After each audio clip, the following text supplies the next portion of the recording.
pipoca. Nós temos dois tipos de eletrólise, a eletrólise ígnea e a eletrólise aquosa. Eletrólise ígnea, gente, é muito tranquila a eletrólise ígnea. Ela é formada por um composto iônico puro, e ele tem que estar no estado líquido. E os íons vão ser atraídos pelos eletrodos de cargas opostas.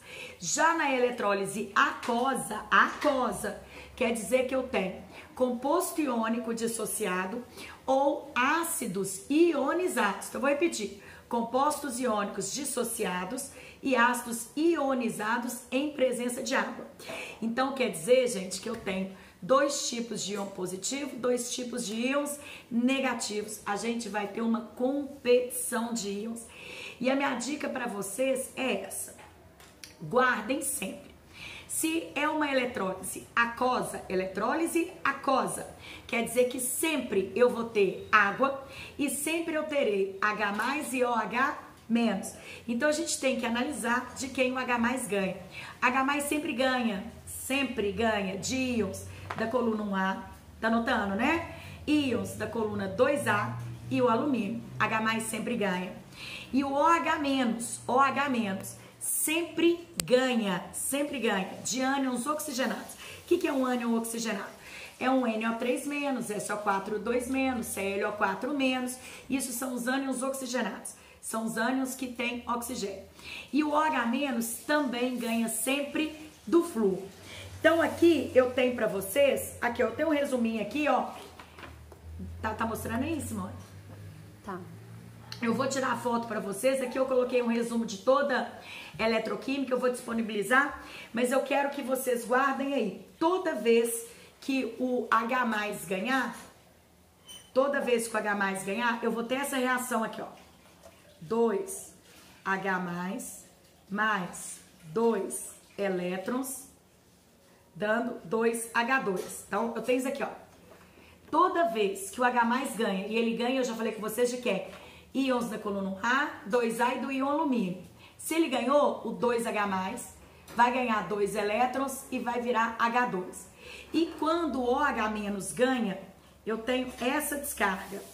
2OH-, que vai virar meio de O2, mais H2O, mais 2 elétrons.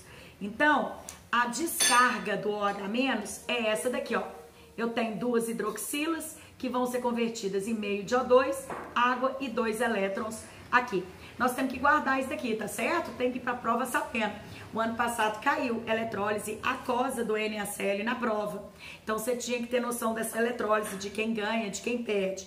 Por exemplo, na eletrólise aquosa do NaCl, eu sei que o H+ vai disputar o eletrodo com o Na+. Na+ é um íon da coluna 1A, então quem ganha é o H+. Se eu soubesse disso, eu marcaria a resposta, que era o gás hidrogênio, que ia sair no eletrodo. Então, é muito importante dar uma focada, dar uma relembrada nessa eletroquímica. Bora prosseguir? Bora, fiz um esqueminha seu aqui também da pipoca, ó. Depois a gente disponibiliza, tá, gente? Equilíbrio. Cai todo ano, as cobranças de equilíbrio, semelhantemente de eletroquímica, dão trabalho, questões encardidas, e o equilíbrio tem um foco de análise relativamente grande, então vamos por partes. Que tipo de reação que tem equilíbrio, que atinge o estado de equilíbrio? Reações reversíveis. Que tipo de reação que é reversível? Uma reação que acontece simultaneamente no sentido direto e no sentido inverso. Quando que elas entram em equilíbrio? Quando elas acontecem com velocidades iguais, quando vai e volta com a mesma velocidade e, por consequência, atinge as concentrações constantes. Concentrações constantes de quem? De agentes e produtos. Então, a gente de fora que vê uma transformação em equilíbrio, macroscopicamente a reação acabou. Mas microscopicamente o pau está atorando, está indo e vindo com a mesma velocidade. O estado de equilíbrio não se dá obrigatoriamente com concentrações iguais, você sabe disso, se dá com concentrações podendo ser diferentes, inclusive na maioria das vezes. Por isso criamos uma condição de medir o equilíbrio. A condição de medir o equilíbrio é vamos foco no papel, tá no lugar certo? Sobe só um pouquinho. É a constante de equilíbrio. Ka, Kb, Kp, Kps, Kc, o que você quiser de K. As constantes de equilíbrio são dadas pelo produto sobre o reagente. No caso, a gente vai trabalhar de constantes de concentração. Concentração dos produtos dividido pela concentração dos reagentes elevado aos seus coeficientes. O valor de K depende da temperatura, normalmente ele é dado, e sólidos e líquidos puros não afetam significativamente o meu estado de equilíbrio. Na constante de equilíbrio a gente coloca espécies aquosas e gasosas. Líquidos, observação, só afetam na forma de solvente, interferindo na concentração, mas participando diretamente da reação, não. E olha que observação importante aqui em cima, ó. Aqui, ó. Quanto maior a concentração de produto, maior o K. Então, se o K for fornecido, ele está me dando indiretamente o rendimento da reação. K proporcional ao produto. Reações de constante de equilíbrio elevada tem um rendimento alto. Minha reação tem uma constante alta, tem muito produto. Tem uma constante baixa, tem mais reagente, tem menos produto. O caminho, gente, principal da cobrança de equilíbrio, onde que está? Deslocamento de equilíbrio. O Enem já fez questões sobre constante também, mas estou postando em deslocamento de equilíbrio. Vamos no Le Chatelier. E acredito muito em deslocamento de equilíbrio envolvendo íons. Efeito do íon comum, efeito do íon não comum. Ó o papelzinho conversando com você novamente. Tá no lugar certo? Sobe um pouquinho. Sobe um pouquinho. Tá bom. Esse efeito do íon comum e não comum quase que invariavelmente vai envolver as reações em que você tem íons H+, e OH-. Então vamos lembrar, ácidos produzem H+, H3O+, é outra versão, né, mais completa, mas o H+ é usado de forma simplificada. Bases OH-. Se eu adicionar um íon que já existe na minha reação, efeito do íon comum, eu estou aumentando uma espécie. Como é que a reação em equilíbrio se comporta? Ela vai contrariar. Você acrescenta alguém, a reação consome, desloca para o lado oposto. Se eu adicionar um íon que não tem no equilíbrio, ele pode consumir esse outro íon. Deixa eu mostrar o papel de novo. Ele vai consumir, provavelmente através de uma reação de neutralização. Aqui, ó, que é onde mais acontece. Um H+, mostra de novo. Um H+ aqui em vermelho vai consumir um OH-, ou vice-versa. E o que acontece? Se eu consumo uma espécie, a reação se desloca no sentido de repor essa espécie. Então eu acredito muito, você vai ver uma reação. Vai ter no seu produto ou no seu reagente íon H+ ou íon OH-. E ainda dá uma margem para o dono do exercício falar em acidez, basicidade, pH, pOH. A ideia é, ó, escuta com calma, equilíbrios que contêm íons H+, equilíbrios que contêm íons OH- são afetados tanto por ácido quanto por base. Para completar, cadê a minha reação aqui? Ó? Um exemplo, depois eu te conto como é que ela caiu na prova do Enem. Foco no papelzinho de novo. Olha a minha reação. Ela produz OH-. Se a essa reação for adicionada uma base, aumenta o produto. Desloca para a esquerda. Ah, qual base? Não importa, ele nem precisa nem falar qual que é a base. A base tem um H-. Atenção, se a esse equilíbrio for adicionado um ácido, aumenta o H+. O H+ consome esse OH- e a reação desloca, repondo essa espécie para o mesmo lado dela. Falou? Quanto que é essa reação aqui? Continua nela comigo. No Enem, falaram que essa reação representa o equilíbrio em um solo. E aí a questão foi numa das mais tradicionais cobranças do Enem. Correção do solo. Vamos ver de novo? O solo tem OH-. Sabe o que eles falaram? Que alguém sugeriu para corrigir esse solo com cal. Aí o que a galera pensa? Nossa, toda questão de geografia, de química, até de biologia fala, corrige-se com cal mesmo. Irmãozinho, você não corrige base com cal, não.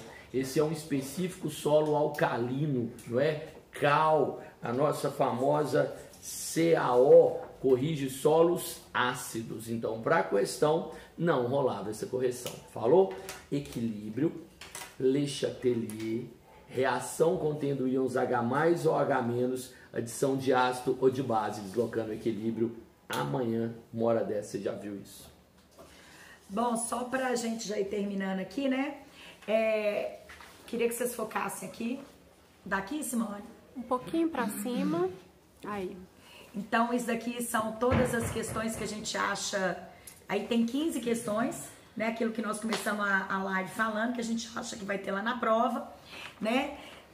eu quero lembrar para vocês, a gente está postando uma reação orgânica de oxidação de álcoois. Nos 2 últimos anos, a reação que caiu foi de oxidação de alquenos. Então, um ano foi oxidação energética, no outro ano foi ozonólise. Então, eu acho que pouco provável de pela terceira vez seguida vir uma reação de oxidação de alquenos. Então, a gente acha que pode vir aí uma oxidação de álcoois. Então, o que a gente tem aí? Para você não esquecer, álcool oxida, e ele oxida na presença de permanganato de potássio ou dicromato de potássio. Um álcool primário oxida e ele vai oxidar um aldeído. Aldeído oxida um ácido carboxílico. Só você tomar cuidado que se o ácido carboxílico produzido for um ácido metanóico, o ácido metanóico nas condições ele tende a oxidar também. Então ele oxida o máximo que ele pode oxidar, que é CO2 e água. Se for um álcool secundário, álcool secundário oxida uma cetona, e a cetona que não oxida. Inclusive, gente, existem testes para diferenciar aldeído de cetona, e um teste extremamente importante é o teste de Tollens, do espelho de prata. Ele diferencia aldeído de cetona porque aldeído oxida e cetona não oxida. Então lembra que cetona não oxida. E por último, um álcool terciário. Álcool terciário, ele não oxida, ok? Então a gente está postando nessa reação de oxidação. Eu tenho aqui um exemplo aqui. Daqui, Simone. Beleza. Então aqui o álcool aqui é primário. Então esse álcool primário, onde tem a hidroxila, eu vou colocar a carbonila. Onde eu coloquei a carbonila, eu coloquei a carboxila do ácido carboxílico. Se o álcool for secundário, o OH aqui já fica ligado a um carbono secundário, ele oxida. Aonde tem hidroxila, a gente coloca a carbonila. Reações nucleares, a gente já falou que cai uma usina. Acho que dá pra gente falar rapidinho as vantagens de uma usina. Pode, vantagens e desvantagens. Vantagens e desvantagens, rapidinho, eu acho que vale a pena. Né? Para início de conversa, o que uma usina nuclear faz? A conversão de energia, né? Ela converte energia nuclear através de um processo... Não química, hein? Nuclear. A termoquímica, combustão, energia química. A pilha, que a Tati falou, é oxidação, energia química. A nuclear, energia nuclear. Ela converte energia nuclear através do processo de fissão. Esse processo libera uma grande quantidade de energia ali no núcleo do reator, que vai aquecer uma água até essa água entrar em ebulição. Então, nesse processo, a gente tem energia nuclear se convertendo em energia térmica. Essa água em ebulição, o vapor, né, produzido, ele faz girar uma turbina. Então você tem aí a conversão de energia térmica e energia mecânica, e essa turbina gira ao redor de um campo magnético em que vai produzir eletricidade. Bom, as vantagens de uma usina nuclear, né? Para início de conversa, ela produz uma quantidade absurda de eletricidade. Potencial espetacular. Né? Manda uma vantagem. Uma vantagem. O urânio é sua fonte de energia, que alguns até chamam de combustível nuclear. Urânio não é renovável, mas tem muito urânio no mundo. As reservas de urânio, a quantidade necessária é pequena, as reservas de urânio são suficientes para muitos usina nuclear por muito tempo. O Brasil é a 7ª reserva mundial de urânio, tem urânio no interior da Bahia. Caetité. Uma outra vantagem é porque a usina nuclear ela não depende de fatores climáticos, né? Isso pode estar chovendo, pode ter seca, pode cair granizo, que a usina nuclear continua funcionando. Então isso é uma grande vantagem dela. Eu digo que essa vantagem é uma liberdade energética. O Enem adora te propor condições geoclimáticas de uma região e te perguntar qual fonte de energia mais adequada. Paizinho, pequenininho, não tem muita água, não tem muito sol, não tem fontes naturais de energia. Qual que é a sua liberdade energética? Energia nuclear. Por isso que os países que mais dependem de energia nuclear são pequenos países europeus. A França, quase que 70% Suécia, Bélgica, né? da sua geração de eletricidade, sua matriz elétrica é energia nuclear.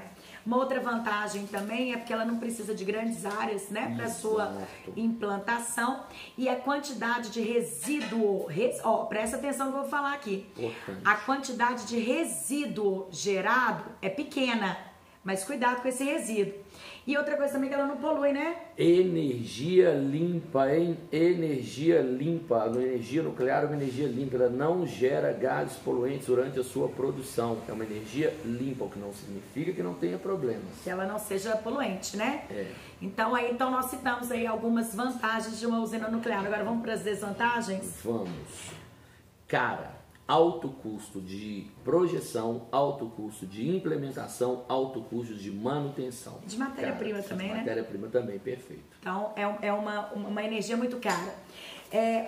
Uma desvantagem dela que eu falei com vocês que ela produz poucos resíduos, né? Realmente, ela produz poucos resíduos, mas esses resíduos, gente, são todos resíduos radioativos. Tudo aquilo, um processo de fissão, quando ocorre uma fissão no núcleo do reator, esse processo de fissão leva à formação para átomos extremamente radioativos. Então, todo aquele núcleo do reator, ele está lotado de átomos radioativos. A água que está em contato com todo esse material, ela é uma água que está contaminada. Fica tudo contaminado. Então, essa usina produz poucos resíduos, mas os resíduos são altamente radioativos. E aonde guardar esses resíduos? Isso é um grande problema, né? É o lixo atômico, o lixo nuclear, o problema é o tempo, né? Não é a quantidade. O problema do lixo doméstico, quantidade. Lá, oi. Tem alguma aqui no Brasil? Temos, o Iago está perguntando se tem usina aqui no Brasil. Temos. Angra 1 e Angra 2 em funcionamento representa 3% da matriz elétrica brasileira e temos Angra 3 em eterna construção. Eterna. Tá faltando ainda, parece que ela já chegou até 80%, sua obra foi parada aí, não sei te falar agora se ela voltou a funcionar, mas aí as suas obras tinham sido paralisadas aí há 2 anos atrás, com 80% da usina já pronta. Outra desvantagem da usina é que ela causa poluição térmica, gente. Toda usina nuclear, ela é construída ao redor, junto, né, de um grande lago, de um aquífero, de uma região com muita água. Justamente por quê? Porque eu preciso dessa água, né? A usina bombeia essa água para resfriar aquele vapor d'água que é utilizado para girar a turbina. E aí, para resfriar esse vapor d'água e consequentemente resfriar o reator, eu preciso de uma água de fora. Então essa água é bombeada de um lago, de um grande lago, do oceano, e ela é devolvida para essa região com uma temperatura por volta de 40 graus Celsius, que muitas vezes é muito acima da temperatura daquela região, o que traz muitos malefícios, né, para a região. Principalmente perda de oxigênio. Perda de oxigênio. A gente sabe que o oxigênio, ele fica menos solúvel quanto maior for a temperatura da água, né? E uma outra desvantagem é o iminente risco de acidentes, né? A história nos mostra que temos acidentes por erro humano, por algum problema que gera um acidente, e quando gera um acidente temos o risco de uma pseudo-bomba atômica. Pois é o que eu falo o seguinte, uma termoelétrica pode explodir, isso é um risco de qualquer empresa. O risco de acidente está lá no reator, né? E aí, só que os danos de uma explosão, por exemplo, de uma termoelétrica, eles não são duradouros quanto uma explosão de um reator nuclear. Então, os danos causados por essa explosão são duradouros, anos e mais anos. A gente tem aí Chernobyl, que não nos deixa mentir, né? Até hoje. E Fukushima também. Não é isso? Nós temos mais alguma coisa? Temos sim, ótima prova para vocês. Vai lá e busca que é seu, meu filho. Você está preparadíssimo para ela. Eu tenho uma fala que eu falo com quem é meu aluno sabe disso. Não deixa essa prova ser mais importante do que vocês, não. Vocês são muito mais importantes do que essa prova. Isso é só mais uma prova que vocês vão fazer. Vocês estão preparados. Basta chegar lá e fazer o que vocês sabem fazer. É só isso. Vi uma postagem da Salinha essa semana. Você é muito mais que uma nota, né, Simone? Isso aí. Show. Tchau, gente. Beijo. A minha fala é: cuidado com o que você deseja, porque vai acontecer. Não existe se vai acontecer, existe quando. Se você quer, determinação, porque vai acontecer. Obrigada pela parceria, pelo Ibope, tamo junto, divulga Salinha. Valeu, gente. Até o futuro, gente. Beijo! Valeu! Tomar uma. Vou tomar champanhe agora. Ufa! Então,